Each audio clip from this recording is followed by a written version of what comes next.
topics and opinions expressed in the following show are solely those of the hosts and their guests and not those of W4CY Radio, its employees, or affiliates. We make no recommendations or endorsements for radio show programs, services, or products mentioned on air or on our web. No liability, explicit or implied, shall be extended to W4CY Radio or its employees or affiliates. Any questions or comments should be directed to those show hosts. Thank you for choosing W4CY Radio.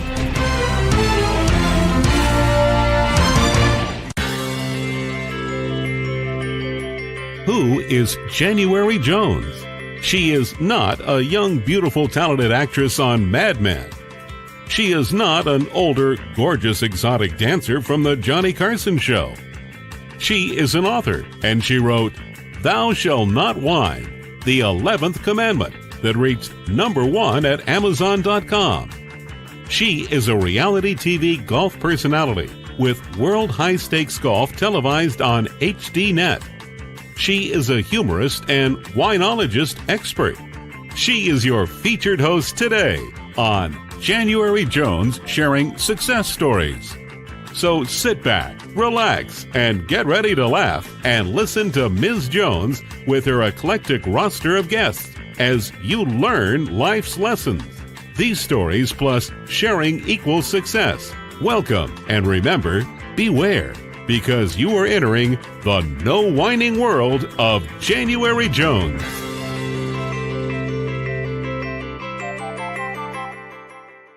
Everyone, I hope you're having a glowing day. I'm January Jones, and I'd like to welcome you to our podcast. As you can see, I'm launching my new brand, Glitter Granny, which we'll be talking about later during the show. Now for my listeners, let me ask you a question. Have you ever had a chance to meet a stewardess? Well, you know what? Now they're called flight attendants. But when I did it, we were stewardesses. Do you remember Pan Am Airlines? Or do you remember Eastern Airlines? Tell me, can you imagine what it would be like to fly alongside Air Force One and look out the window and see them? Have you ever met someone who was in Moscow during a coup? Would you like to hear some real airline war stories? Tell me now, have you ever heard of a book entitled On Butterflies' Wings? If you can answer yes or maybe to any of these questions, I'd like to welcome you to January Jones Sharing Senior Success Stories today. So now it's time, rest, relax, go get some wine, cheese, and crackers so you can join us in the no wine zone. Now let me tell you a little bit about our guest. She graduated from American University in Washington, majoring in political science and international studies with minors in sociology. She has been a flight attendant, and she has traveled to more than 75 countries, based in 5 of them. And now she spends her time between Houston and LA. It's my pleasure to welcome to our show today, Tania Anderson. Hello, January. Good to meet you again. Wonderful. We got to chat a little bit before we went on the air. I'm so excited. I think you're actually the first stewardess / flight attendant that I've ever had on the show. And, I must reveal I was one. I only flew for 2 years, so I don't have as many experiences as you've had. But tell me, where did it all start, Tania? Where were you born, and where did your love of flying come from? Oh, well, actually, it was conceived in Caracas, Venezuela. Because my parents were, but I grew up in McLean. They were down there on a business trip, which was pretty cool because then, it was different. All the flora and fauna and the jungly type atmosphere. I grew up in McLean, right outside of Washington, D.C. Okay. And very cosmopolitan background. My parents had friends, from all kinds of different countries. I was named for my Russian godmother, for example. And they used to hold joint soirees with the Secretary of State, Dean Acheson and his wife. Oh, okay. And yeah, so we'd have all these kind of diplomats and everything. So that, and I'm an only child, so that's where I grew up, and the environment I grew up in. And then I got sent to school in England when I was 14, and I insisted on a co-ed school. At first, my father was talking about girls' school. I'm like, oh no, no, no, no, no. Even at 13, I wasn't going to sign up for that.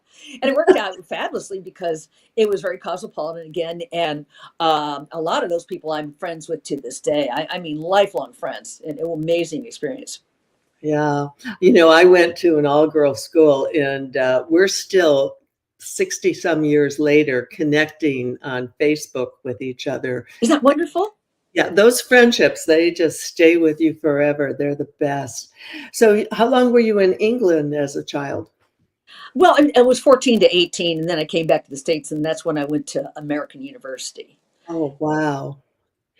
That's so impressive, and what a wonderful university. And tell us about what you studied there. Well, it was political science, international studies, and a minor, like you said, mentioned in sociology and psychology. And for a while, I thought about being, kind of like, a psychologist, something along those lines. Mhm. But then I realized I wouldn't have used the word empath when I was in my early 20s because I just didn't know the word. But I realized at that age that it would probably be draining for me, not to be selfish, but you can be there for your friends and all that. And I'm, intensely loyal, but it gets to be kind of difficult when you have somebody who's, just really having a really difficult time, no matter the reason why, Yeah, yeah, right. Well, sociology, psychology, what better preparation do you need to go and work on an airline? Right, exactly. May I ask, how old were you when you made the decision to apply to Pan Am? Actually, I was 32 when I got hired by them. Wow. Yeah, and it was amazing. Yeah, it was a great from the very beginning. It was amazing. The interview was remarkable in that they want to hear something cosmopolitan that you're saying. Okay, so for Mhm. example, if your parents were from Greece or something like that, they kind of perked up a bit. You had to have a language. You didn't have to be fluent. But what they Oh, yeah. ask you questions in the right, they said, "What's your language?" And they'd say, "Okay, here's a piece of paper and translate line number 379 like that." You're kind Uh-huh. of Now, like, oh. what was your language? Well, it was Spanish, but I hadn't had Spanish from high school, so it would have been like more than like 12 years or something. Okay. So, but then we had to study. You just don't get off the hook. So they gave us 450 vocabulary words that are airline related, including like all our entrees are worldwide because we were still going to 82 countries then, when I got hired. And how to say mal tormentoso, like turbulence, all these, because I was, after 3 years I became a purser, which you're in charge of the flight, and on a 747 it would seat 425 people in Wow. 3 classes of service. So you had a lot of responsibility. You had the landing cards, you had the duty free, and I was taught how to slice the Chateaubriand, don't saw the meat, and they even taught us, you're gonna like this, they even said if you're a smoker, this is how you smoke a cigarette. So you sit on your jump seat and you get a cup with some water in it, and then when you light your cigarette, you bring it up to your mouth like this, very ladylike, and then you use the little cup to fill the ash. Listen, that is every stewardess. I remember I flew long before you. I was on Constellations, and Wow. we'd go in the back, we'd have our little cup, we'd light up our cigarette, and we'd do all our smoking before the seatbelt sign and smoking, and then we'd put it out. I know. It's funny, isn't it? When you think about it. And Pan Am, for example, about the languages, we always had at least one flight attendant on board that spoke the language of the country we're going into. Okay. Yeah, because it's good to have somebody who really speaks that language. But if not, I could say enough in Spanish. I could read the announcements and things like that. Right. But also in our survival guide, they had in 10 different languages how to, once you've got everybody, let's say, God forbid you ditch, once everybody's in the raft, this is how to organize it, you know. So like if you had to still do some duties, like, you know, somebody got injured on the way out of the airplane, Mhm. you can like delegate authority and give the survival manual to somebody and have them read it. It's kind of, well, in a way it's kind of therapeutic because you're getting them engaged, you know. Oh, So it's, now, let me ask you, did you train in Miami? oh yes, we did. That's where Eastern trained. And I lived in one of those incredible Stuzoos, condos, apartments. Right. And, you know, I came from Michigan. So getting down to Miami was like going to paradise. Well, it is. I mean, I've been going to Southern Florida my whole life, but I mean, we were all excited down there. I mean, yeah, we're having pool parties and everything, like you say. It's, yeah, real I know. exciting. Yeah, it was such an international city. And we had where we lived in Miami Springs and the villas, we had flight attendants from Pan Am, you name it, everyone from around the world. It was such an incredible place. I know. Now, how long did you fly for Pan Am? Only 6.5 years. Oh, And you want to hear, boy, talk about a dichotomy. So I was on a White House press charter carrying President Bush Sr. from Andrews Air Force Base down to Sarasota, Florida. He was going to go to the Tropicana plant. And then after that, we were going to fly to Meridian Air Base, Mississippi. And well, I had and it's funny because I'm a news hound. So, you know, all the press who was on my Pan Am airplane flying alongside Air Force One, you know, I knew who they were because I'd seen them on TV. So it was very interesting. And then from Sarasota to Meridian Air Base, John Sununu gave his resignation letter to, the President Senior. So now my passengers, the journalists, they can't wait to get off and go down to their bureau, and uh-huh. you know that's going to be the lead story, you know, because it was yeah. So you know it is exciting. But the thing I was going to say too is like that I knew that day that we were bankrupt because the pilot came out. He'd been listening to the radio while the president was downtown. I went over to there are two Air Force Ones you probably know, 747s, identical inside and out, tail 28,000, 29,000. And so Yeah. I went over and I'm just chatting with the Air Force flight attendants, and they're wonderful.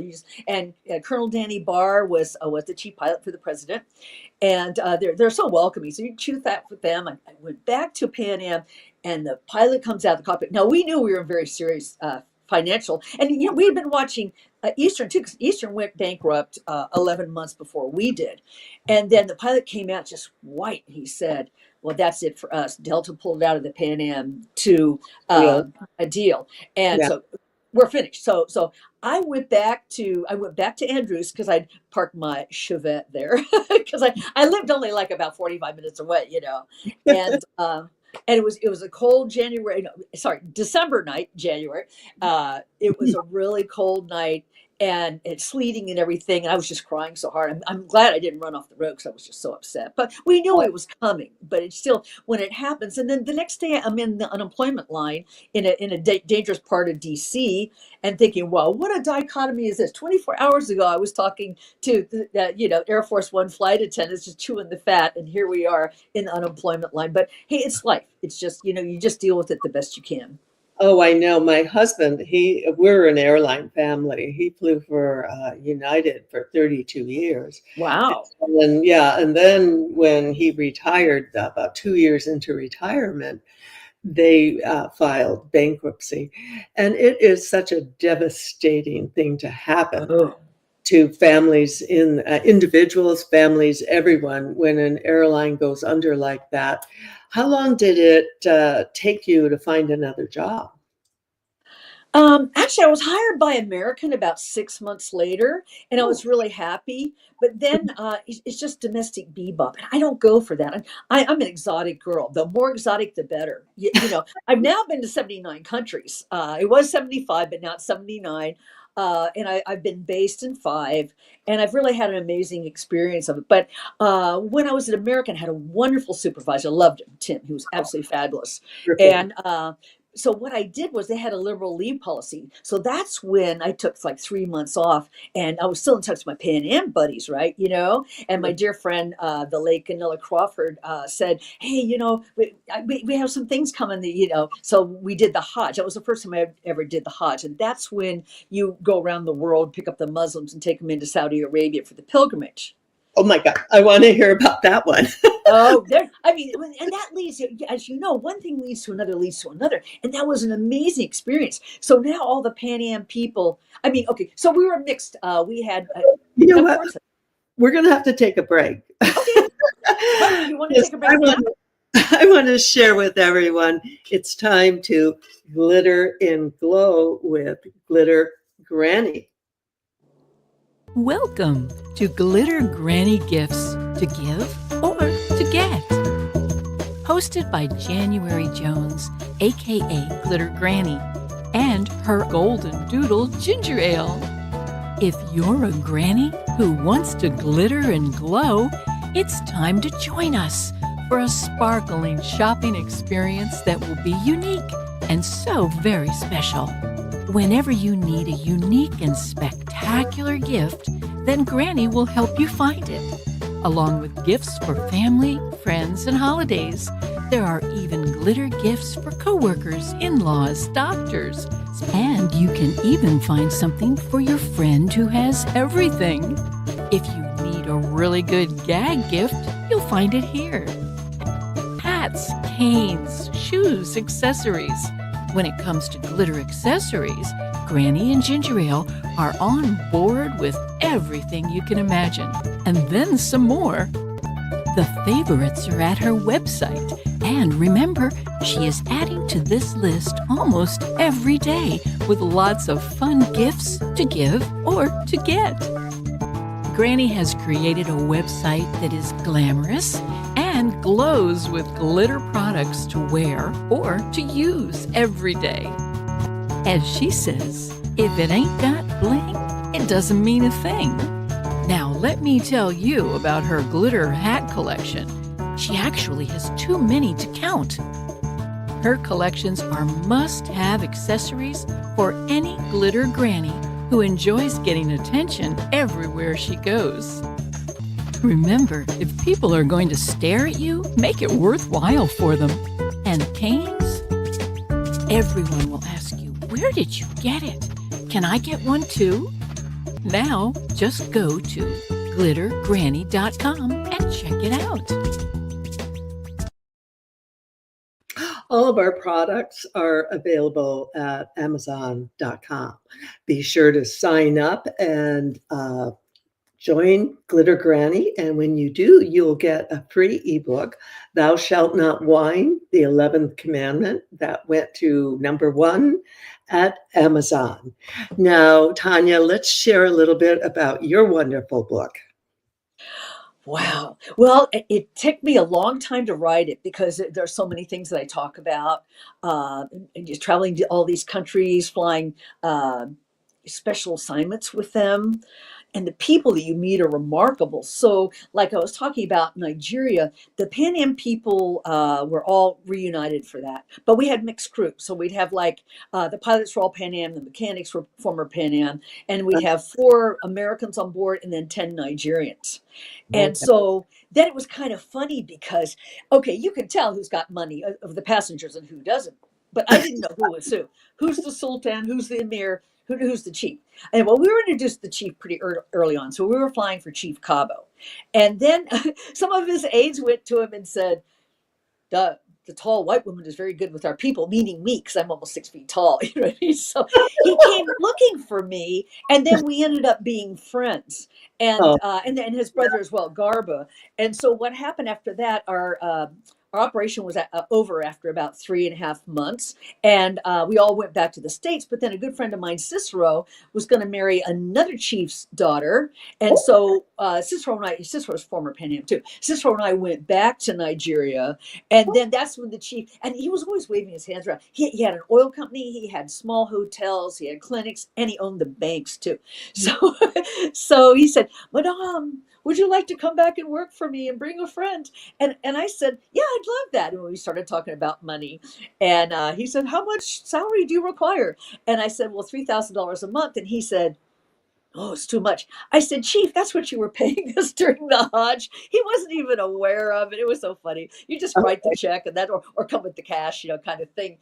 Uh-huh. So it was so many. So that led to other things because his brother Garba gave me a car and driver, and then he invited me to two different palaces, and then I went to a third.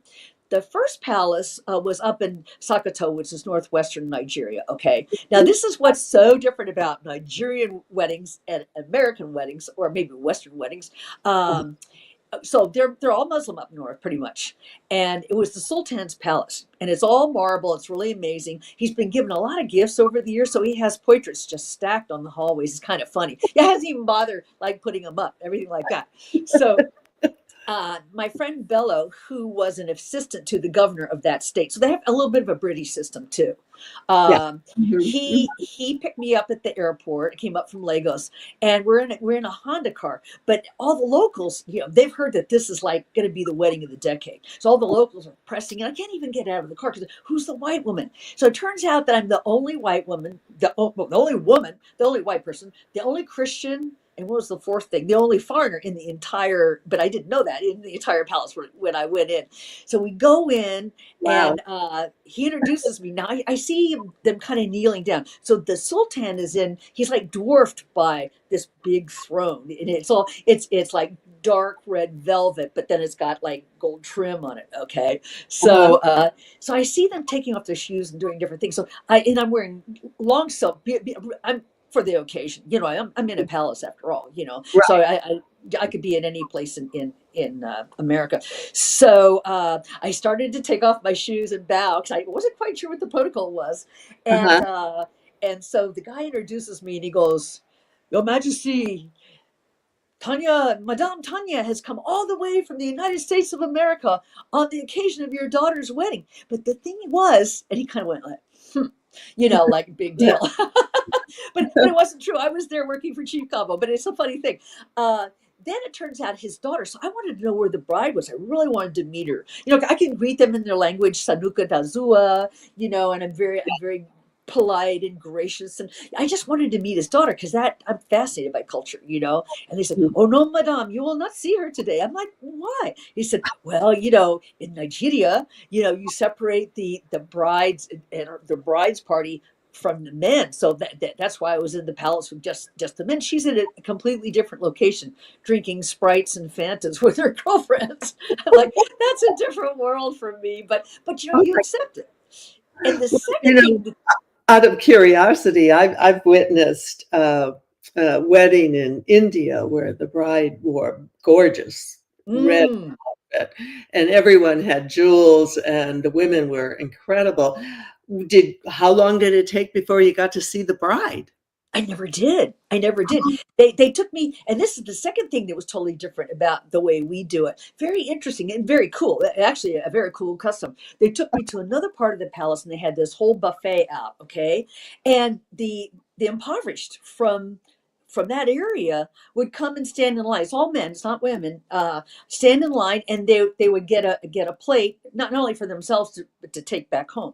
And the guards were there, so like if they're lingering a little bit too much, like a little bit too much stuff, the guards like kind of keep moving. You know what I mean? But I thought that was amazing because I went to another pre-wedding luncheon in Kaduna, and they did the same thing. It was very interesting.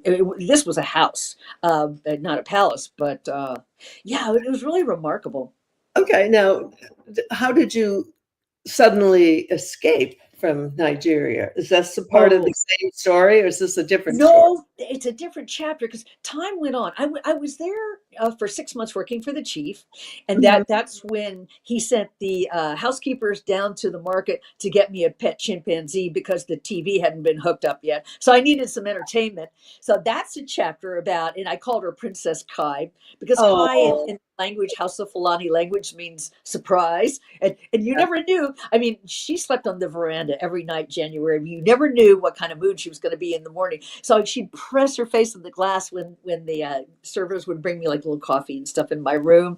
And so I'd open up the door, and sometimes she'd calmly walk in, and then sashay in. And then other times she would just go willy-nilly and start, moving lamps around and stuff like that. So, but she never broke anything. So that was the good news. So time, it was so funny. I mean, it was just amazing. It was amazing. In 2 days I had her I was walking around with her on my hip, because you see, Americans like to get their hands on everything, but I treated her like she was a little kid. So I sat next to her when I was first introduced, and I talked to her like, "Hey, baby, you're so cute. You're so pretty." But I didn't touch her. And 2 days later, I was walking around the compound with her on my hip. Did you have to house train her? No, she was fine. She never goofed up. No. Wow, that's impressive. And the houseboys were so funny, because they said, "Madame, she likes you because you're white." I said, "Oh, you guys, you're nuts." I said, "She likes me because I'm treating her with respect." And even at that young age, she understood it, just like a little kid, Mm-hmm. So time went on, and I was there 6 months, and I would go down to Lagos. I went down to our embassy to make a presentation on behalf of the chief to our number 3 man, because there had been our competitor had a really bad crash, and chief wanted me to go down to the embassy and convince them that our airplanes were safe, which I did, and I was flying on the airplanes too. So and then time went on, and then the psychophant. So what I was trying to do, January, is I was trying to make myself kind of like the liaison between the flight attendants and the chief, because I had trained them. So they remembered me from the Hajj operation, and I just, not to make extra money, but just to kind of make things easy for them, because, payday's Friday, and maybe you go and there's no money, so I just want to kind of like smooth that out for them. And then the sycophants around the chief, because, when he was making like $20 million a year. So, that's good in our society, but in that society where you pay the maid $25 a month, you pay the chauffeur $25 a month. Yeah, it goes real far. So there were always sycophants around him, and they said, "You've been duped. The white woman works for the CIA." Well, I am from McLean, Virginia. Well, it's so berserk. I kind of know a little bit about that. Virginia is pretty much where they all live. Oh, yeah. I mean, one of my best friends is with the FBI. I mean, been with them since the 70s. But it was one of those things. It comes with the territory. That's what happens. But anyway, not with me, though, because first of all, there's nothing to spy on. What would I be spying on? And secondly, I'd have to speak their language fluently, because if you're going to recruit people and get info, that's what you do. You don't go bumbling around. It's like, "You're going to have to speak English, because I don't know any House of Fulani." But anyway, so he came out to his plane one day. He'd gone up to London and bought this it was a used airplane, but it was really cool. It was a Bach 111, and it was really cool. It had mother of pearl inlaid furniture. Oh, wow. So I think the minute he saw that, he was like, "Oh, I'm buying this." Yeah. And it was December. He was getting ready to fly to Nairobi for a vacation. So I go to the airplane to make sure it's clean, and I'm training a couple of his security guards and telling them this is how you use a halon and that sort of thing. And I'm dressed nicely. And I'm thinking, well, I might be able to go to the trip myself, or pick 2 of my favorite Nigerian flight attendants, And then he came out in a rage at the airplane, and I could see he was mad, but I just thought, he was mad. Why would he be mad at me? I haven't done anything wrong. And he said, "What are you doing on my airplane?" Just shouting at me. And his aides, and I knew all of them. I knew his lead attorney. I knew his managing director. I knew all of them. And Garba wasn't there, his favorite brother. Garba was on vacation in Miami, because if Garba had been there, I didn't have a cell phone in those days, but I could have gotten hold of Garba and said, anyway, yeah. So I fled that night. I was really scared. I went to the KLM office. The manager was there. And he said, "Oh, I was on your plane the other day. You greeted me so nicely." I said, "Oh, thank God." He got me out that night, and that was December 21st. Yeah, wow. and I fled, and I haven't been back since. It's like, I was really afraid. I was really afraid. Yeah, that sounds very, very scary.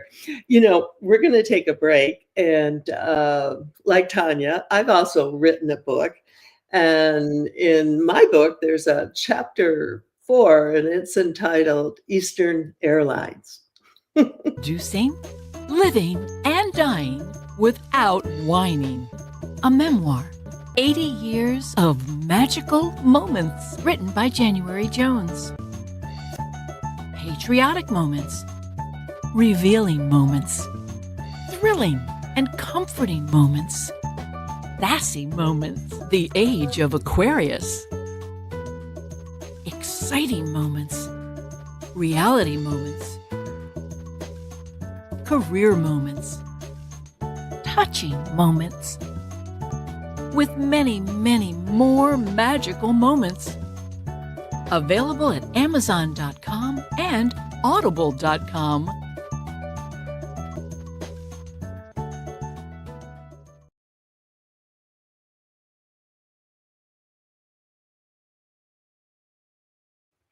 Welcome back.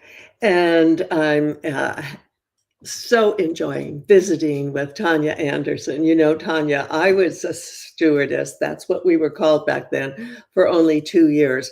But then 2 of my daughters became flight attendants for United. And of course, my husband flew for United. So we're a total airline family. And I just love hearing all of your adventures. Now, let's talk a little bit about Madagascar. How did you get there building houses for habitat? Oh, that's so cool. Well, that's not airline related, but so I joined Habitat for Humanity, and you go for 3 weeks. You spend some time building houses, and then you have a little bit of a tour of the country, so you get to know it, all that. Yeah. So I went over. I joined the team. You can pick whatever country you want to go to, and I wanted to go to Madagascar because the animals are so cool. Those lemurs, oh my gosh, I thought I died and gone to heaven. I just love them. They're so cute. They're so sweet. Oh, So we built the houses, and I've always referred to that as the best kind of a PR there is, or it's like the best kind of diplomacy there is. That's what I yeah, really mean, absolutely. because they know why you're there. You're not there to sell weird computers that I'm having trouble with. I'm going to sell you some funky thing. You're there to build houses, and the children were darling. They speak French, but they. The word for a foreigner was something like "fasa." So every day, and it's so funny because in the U.S., I've worked for Habitat, I've volunteered for Habitat for Humanity. You're not let onto the construction site unless you have a hard hat and good shoes, right? Right. We go to Madagascar. I'm wearing a sarong, and I'm wearing flip flops. Same difference. And the scaffolding is lashed together. It's branches that are lashed together with ropes. Just amazing. And the team was what were we, like 12 Americans and 2 Canadians, and then we had Claude, our bus driver, and then we had Edwin, who was one of our guides. Who were fabulous. I mean, it's just such a great experience, Oh, and I just loved every minute of it. It was just, everybody's working. I mean, I saw a little we all did. This little like 5 or 6-year-old kid picked up 2 bricks, which for that size is really, and carrying along, trying to help us. and So barefoot, probably. exactly, just love that sort of thing. Just Yeah. love it. It's We just good. have a niece who went into the Peace Corps, and she went to Micronesia, and we were able to go visit her with our 4 kids. And actually, she ended up marrying a Micronesian and raising her family Wow. there. And what an experience to go into these cultures that are so primitive. To get there, we were landing on islands where people were in loincloths. Yeah, It was yeah. what an amazing experience. And of course, Habitat for Humanity. I mean, what an incredible operation. And I think a lot of it goes to Jimmy and Rosalind Carter, how they promoted it. Absolutely. Yeah, that's an amazing legacy. And then, well, here in Long Beach, which is a suburb of LA, kind of, Mhm. we had a blitz built, and the same guy that wrote Braveheart, I can never remember his name. Shame on No, me. They well, had they called it Hollywood for Habitat.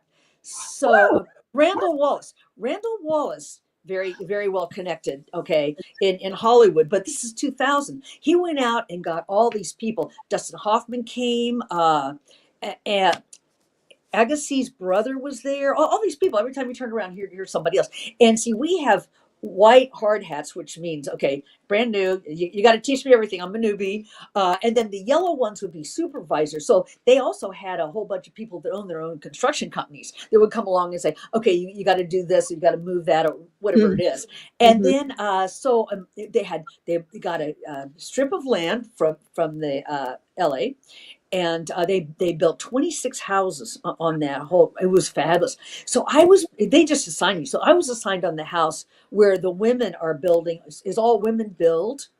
And Congress lady Jane Harmon came by at the time, and then she autographed like the wall, but it's going to be covered up with drywall pretty soon. But what was really cool was Bo Derek worked on my house with her sister. With their Yeah. And she was so sweet because, she wanted to work. And the guys, the word got out. The guys, Bo Derek's on the woman's house and blah, blah, blah. So they'd find their way to come around, and they'd pick up like a little block of wood, or, and ask her to autograph it, or take their helmet off. Can you autograph this? But I could tell that she wanted to work. And I took a good picture of her. I said, is it okay? She's like, yeah. And I then, because I belong to Screen Actors Guild, I got her address, but this is years ago. And I sent her the picture, and she actually sent me a thank you note. So I thought that was very cool. But that was a wonderful build. Well, we were based in LA for over 40 years. Oh, really? And, we were out in Westlake Village and Thousand Oaks. And one of the most amazing things about living there is you kind of get to be a little blasé about the Hollywood people, because they're all over. And I can remember going into Gelston's, and you'd be pushing your cart, and then all of a sudden, all the women in the aisles, word would be passed around, Tom Selleck in produce. Right. I know. That's so there'd be a stampede down to produce, just so you could look at him. You never would talk to him or interfere in his privacy. That was never done. But it was a fascinating place to live. It's funny. Yeah, I know. I mean, there's so much going on out here. I love it. Mm-hmm. Yeah, we loved it. Actually, we didn't retire in California. We retired to Arizona, but then we thought, could we go back? And then we figured out we could never afford to. Oh, it's crazy. It's crazy. Well, I flew 5.5 years out of Van Nuys, a corporate. And one time I was on the phone, just on the ground, and Tom Selleck walked in, and I was like, oh, hi, but we had that. Robert Redford walked in, Ted Danson come. I mean, they all come in sooner or later. And Margaret came in one time. So, you always have your eyes open, obviously. But then about 10 minutes after he came in, I got a phone call, and she said, hi, I'm just checking to see if, and it was his personal assistant. I'm just checking to see if Tom Selleck got there. And I went, she said, you've seen him, haven't you? And I said, yes. It was so funny. It's so cool, because they just walk around, and guess what? They're regular people. Right. And most of them are nice as can be. And sometimes things come full circle too, because I had a lot of very well-known people at my school in England, and two of them were Elizabeth Taylor's two sons, Mike and Chris Wilding. Mm-hmm. So when she was married to John Warner, and he was running for Senate in Virginia, I went down to Gunston Hall, and I was wearing bright green silk, emerald green silk. And what I said to her, everybody says, oh, your eyes are so blue. Blue. I just looked at her and I said, I was 26. I go, I went to school with Mike and Chris in England. She said, you must have gone to Millfield. And I said, yes, I did. And so she looks at John Warner and says, darling, give her phone number, because Chris is coming to town soon. I just about fainted on the spot. I couldn't believe it. And it was her private number in Georgetown. So I was like, wow. So I did call, and I had a little party a couple of weeks later at my little modest apartment, and Chris did come. So it was quite remarkable. That's a sweet story. This whole week has been so crazy with the elections and all this political. I vowed never, I don't think I'm ever going to do another political show again. Gosh, I know it's multifaceted. It really is. This is so much more fun. But share with us a little bit about your career. on Capitol Hill for international human rights. What did you do there, Tanya? Oh, okay. Well, that's actually all volunteer, and the NGO Care that sent packages to well, actually airdropped, and then had the care meals after World War II ended because the civilians in Germany were really in dreadful shape. Okay, so that's Oh, how they got started, and they lobby on Capitol Hill for international human rights. So what they do is they have an annual conference where they train you. I did it for about 5 or 6 years. So mhm. it was for Education for All Act, Child Marriage Act. Oh, yeah. I did on my own Civil Rights Tax Relief Act, and a Violence Against Women Act.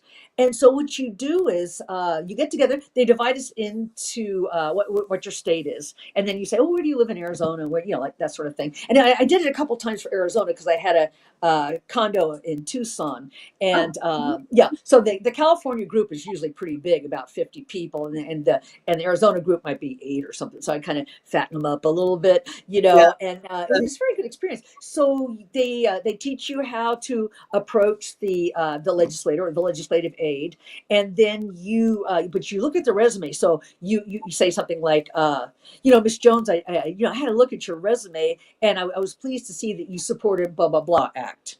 And the one that I want to talk to you about today is similar, and these are the reasons. This is what I think is the similarities are. You kind of approach it like that, and then you just have a chat. And so when I can't even remember what senator's office I was in, but I was telling his aide who was pregnant that, and she'd been with him for some time, Mhm. about a little groom that I met. He just got married in northern India, okay, and Mhm. we got their attention because the bridal party in a little Honda car, but all made up with marigolds, so pulled off the street to see what we were doing. I mean, obviously we're from somewhere else, and we spoke perfect English. And I said, "Can I get a picture of your bride?" And he said, "Oh, she doesn't stop crying." I said, "Well, honey, why is she crying?" He said, "Because she's 10 years old and we just got married. She didn't want to leave her parents." Yeah. And when I said that to the legislative aide, they went, "You don't need to say anymore," because she's pregnant herself. So she could really identify Oh, with it. Yeah. oh my gosh, that's yeah. I said I was going to stay away from politics, but I've been, a little depressed this week because do you ever think we'll ever have a woman president in this country? Boy, it's hard to say. It really is. I had a really great few days leading up to this, Mhm. because I'm supporting the congressman from the next district over, and he's a super guy. He used to be chief of staff at NASA, so he's Oh, very very bright. And actually, I checked this morning, and it's still too close to call. And then I saw Adam Schiff, who just became our senator. uh-huh, Uh, Actually, I saw him Saturday night, I saw him Monday night, and I saw him election night. Obviously, three different things. I went to yeah. a comedy show and laughed for 2 hours, which felt really good. I was by myself, but I went. It was really really good. Um, I know. It's kind of tough. There's a lot of variables in there, I think, and so Mhm. it's hard to nail down exactly what it is. Is it macho men that don't want to vote for a woman? What are all the dynamics here? It's just kind of multifaceted. I know. I mean, I was just hoping in my lifetime that I would be able to see a woman run this country because I don't think Right.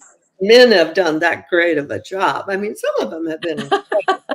My preference would be just let's give her a chance. Let's see what a woman could do. But hopefully, I'll live long enough to see that happen. Um, you've had such an amazing life. How long did it take you to write your book, and why Well, did you? I did it in parts. Yeah, as things. A lot of times, I would send a chapter to somebody who had had the same experience that I had had, Mhm, like the Hodge in India, or okay, my Catholic friends. I'm Episcopalian. I sent my first chapters about being blessed by Mother Teresa at her home in Calcutta. So I mhm, sent it to 3 Catholic friends, and I said, "Please tell me how I can tweak this. What's wrong? What's right? And what you would add to it." Mhm. to really polish it up. And they did, because they started using some Catholic vernacular that I, that Mhm. about the different kind of chalice and that sort of thing.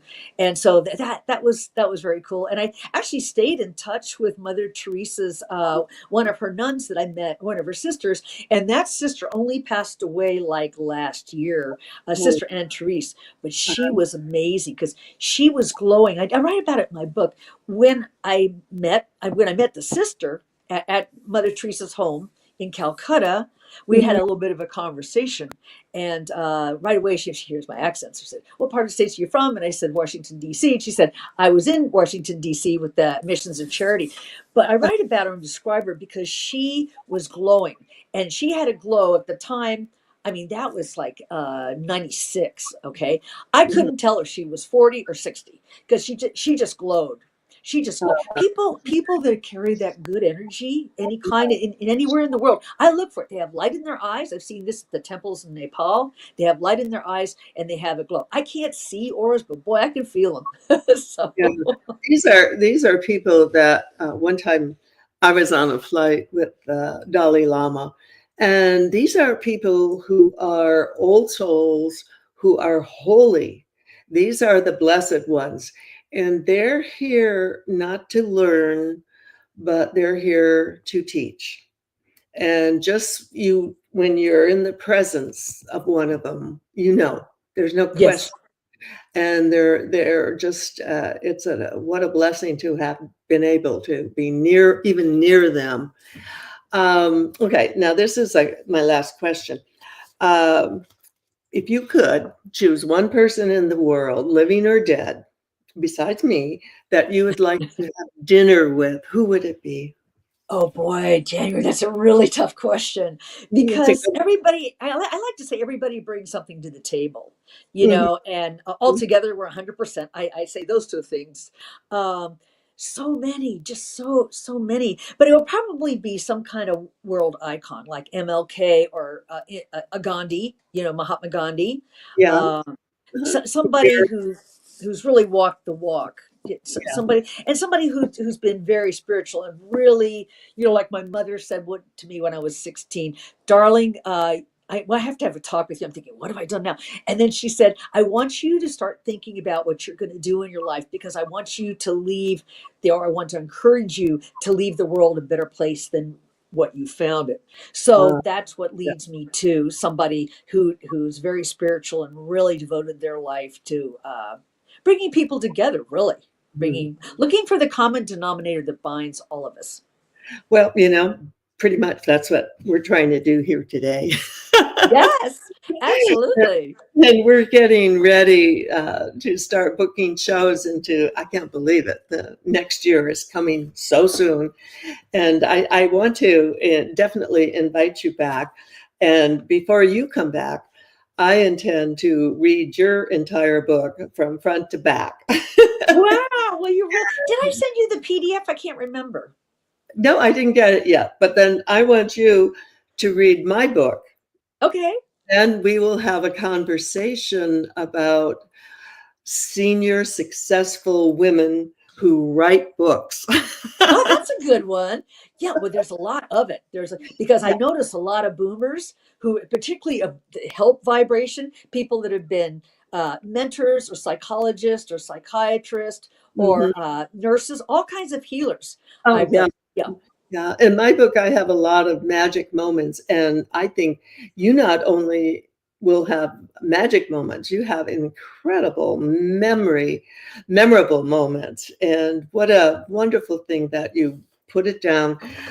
My book took probably 30 years to write. So, I know, because things come to you too. You tell your friends about your book, right? And then they said, "But Tanya, you forgot to." And my friend with the FAA said this to me. She said, "Tanya, you forgot to mention the da da da about buzzing oh, the oh, village before we landed." And I had, and what a thing, because we get, and all the Nigerians are like, "What is going on with this giant bird?" yeah, I know it kind of takes on a life of its own. Thank you, Tania Anderson, and we definitely will have you back in the new year, 2025. I'd love that. Thank you. And I want to wish you a happy early Thanksgiving. Oh, thank you. Thank you. Well, I'm going to be glittering all over the place. There you go. Now, remember, my dear listeners, hope you have had enjoyed our wonderful time together. We've tried to be informative and inspiring. Next Thursday, live at 3 p.m. So now, thank you for entering the No Wine Zone and share our stories and our podcasts with everyone you know. Remember, stop whining, start smiling. And if that doesn't work, then you can just start eating chocolate. Lots and lots of chocolate.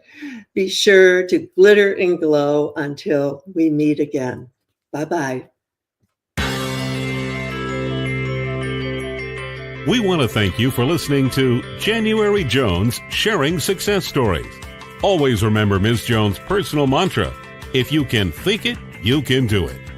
That's what all of our guests have done with their lives, and so can you. You are the ultimate success coach in your own life. All you need to do will be to start sharing your own story with your family and friends. We hope that our guest stories will encourage you to explore an equation in your future that will combine your creativity plus connecting with others will enable you to be successful too. Always remember, your passion plus your purpose will equal prosperity as you explore the wonderful world of January Jones.